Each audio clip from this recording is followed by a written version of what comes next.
guys, welcome back to chapter 13. In this video, we're going to do another example of the simplifying approximation, or x is small. We're also going to do a slight twist on the equation where we're going to go backwards this time. So another example of x is small, and then another little twist, a little wrinkle that we can always put into these problems. So here's our problem. We've got the chemical equation, chlorine reacts with hydrogen to produce hydrochloric acid, and we see the K is given. If you have a solution that is 0.1 molar hydrochloric acid and no reactants, how much hydrogen gas will exist at equilibrium?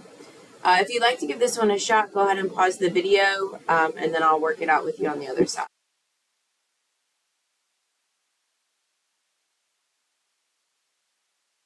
Alrighty, so a solution that has 1 molar HCl and no reactants, that's the initial, and then we want to know how much exists at equilibrium. This is an ice table, classic ice table.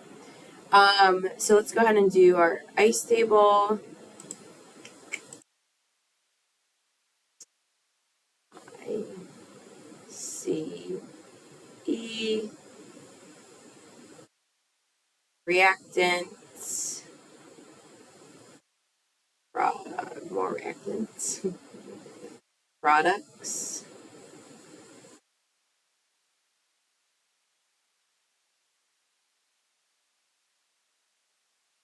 All right, so here it says you're given a solution that is 0.1 molar HCl.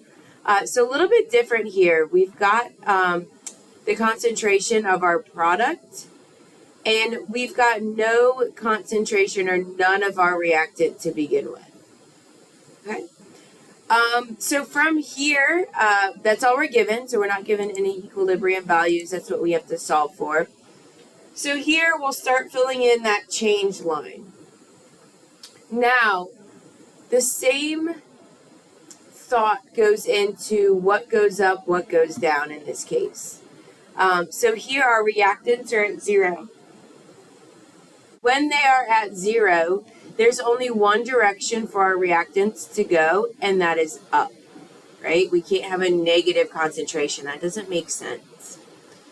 And if our reactants are going up, there's only one direction for the product in this case to go, and that is down. So if the reactants are going up, they must be coming from somewhere, and that is the product is breaking down to make the reactants. All right, so now we can put the magnitude of that change in. So each of our reactants is going to be just an X and an X. And our product in this case is going to be 2X because of that coefficient. So now I can fill in my equilibrium line with these X values. And here's what we get. From here, we can set up that K equation.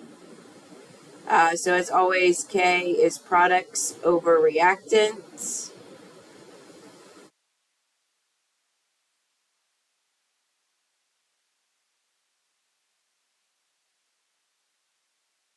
And then plug in what we know. So our K value is 3,850. Our product at equilibrium is 0.1 minus 2x, and that is squared. And then on the bottom, we've got our reactants, which are X and X. So in this case, we actually have two options to solve this. We could combine these X values on the bottom.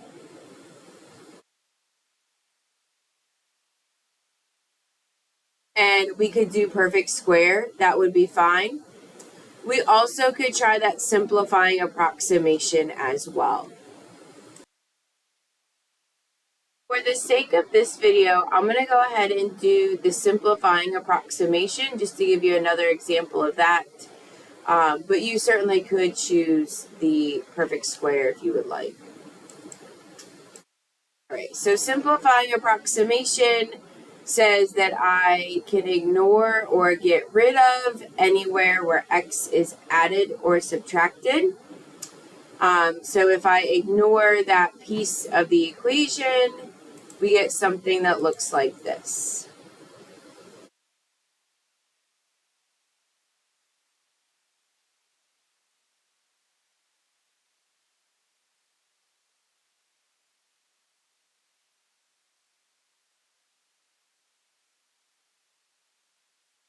I'm going to continue this work on the next slide.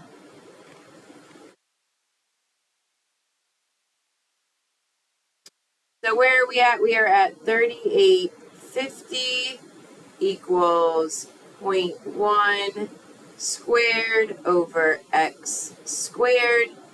So I'm going to start cleaning this up. We've got 3850 equals x squared on the bottom. I'm just going to clean up the top. So 0.1 squared equals is 0.01. All right, let me get that x out of the denominator. I don't like fractions, so I'm going to multiply by x squared. Those cancel. Whatever I do to the right side, I also have to do to the left side. So this is going to give us 3850 x squared equals 0.01. And then to get x by itself, I'm going to divide by 3850. And then I get x squared left on the left. And 0.01 divided by 3850 gives me 2.5. It's 2.60. 60 times 10 to the negative 6. And then to get x by itself, we're going to take the square root. So then that is going to give us that x equals